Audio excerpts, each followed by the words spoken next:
8 кандидатов от 7 политических партий и 1 самовыдвиженец. В 15-м избирательном участке города Магаз зарегистрировано более 1000 человек. Двери для них здесь распахнулись с 8 утра. Сюда идут именно те, кто неравнодушен к будущему своей страны. Бисангирей Костоев сегодня один из первых пришел проголосовать за будущего президента России. Свой выбор держит в секрете, но говорит, что именно за этим кандидатом видит развитие и потенциал России. Президент России должен быть достойным президентом, достойный, и мы должны быть достойны своего президента. Насколько важно в этот день прийти и... Это одно из самых важных мероприятий общественно-политических, социальных, правовых даже, можно сказать. Вот такие обстоятельства. Проголосовать пришел и глава Ингушетии Юнусбек Евкуров вместе со своими детьми. Он отмечает, что сегодняшний день играет большую роль в жизни страны. Мы выбираем достойного лидера, подчеркнул глава региона. В 8:05 доложил руководитель избиркома, что все избирательные участки открыты вовремя, 8 часов. И голосование началось. Доклады пока хорошие, нормальные. Все по плану. Вы традиционно пришли с семьей? Да, с детьми, да. Но я думаю, что все так должны делать. Почему? Потому что детей надо приучать к тому, что они граждане страны, граждане республики, и они должны ходить в такие мероприятия, как выборы, как субботники, как общественные мероприятия. Они должны присутствовать, они должны ходить, они должны жить, они часть общества. Далее глава осмотрел избирательный участок. Никаких замечаний не оказалось. Также сегодня проходит рейтинговое голосование по проекту «Городская среда». Магаз представил перечень 3 общественных территорий, внесенных в бюллетень для голосования. Юнусбек Евкуров выбрал первый проект – благоустройство территории по улице Кулиева.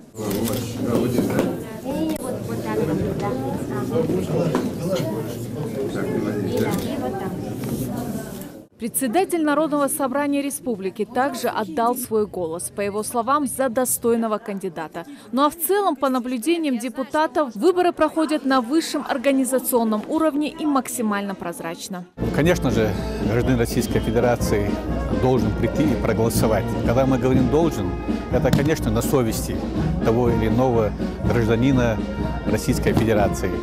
Но мы сегодня выбираем будущее, и если ты не пришел и не проголосовал, ты, значит, не можешь требовать от этой власти. В свои 77 лет Рукият Аздоева решила проявить свою гражданскую позицию и не оставаться в стороне от этого главного политического события. Она отмечает, что главное – это стабильность в стране.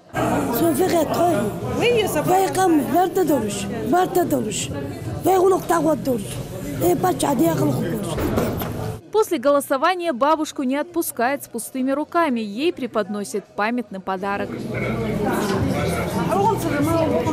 На этом избирательном участке предусмотрели все условия для голосования, включая развлекательную программу. Здесь есть комната матери и ребенка, место для совершения намаза, помещение для наблюдателей и медпункт.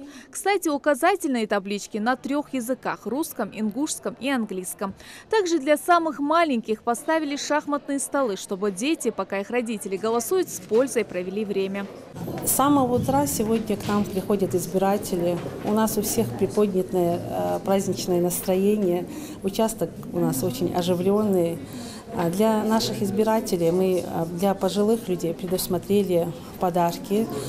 Для маленьких людей тоже игрушки, подарки предусмотрели. Кто первый раз голосует, тем тоже мы подарки предусмотрели. Также у нас очень обширная, яркая праздничная программа, концертная программа. Во дворе избирательного участка накрыты 2 стола. Один с национальной кухней, а второй со старорусской. Также юные спортсмены-дзюдоисты демонстрируют всем избирателям свои навыки в спорте.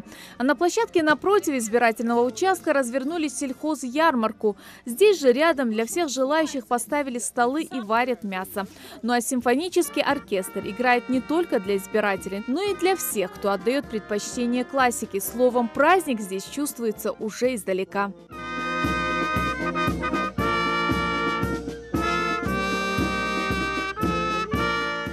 На территории Магаз у нас 4 избирательных участка.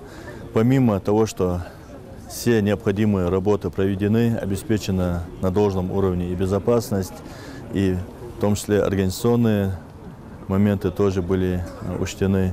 Каждый из этих избирателей пришел с одной целью – сделать правильный выбор. Я человек в годах, и мы привыкли жить по правилам. Патриотизм – это для нас не пустое слово. Если ты патриот своей страны, ты сегодня должен прийти и проголосовать. Это однозначно. Каждый гражданин нашей страны, он обязан сегодня быть здесь и голосовать, отдать свой голос за какого-то кандидата. Честным, справедливым, трудолюбивым, думающим о своем народе, о его благоустройстве. В общем, короче говоря, все такие должны быть. Принципиально важные вопросы, чтобы решал, чтобы боролся с коррупцией. До конца закрытия избирательных участков еще есть время, и те, кто не успел проголосовать, смогут сделать это до 20:00. Светлана Томова, Майрбек Миржоев. Новости 24.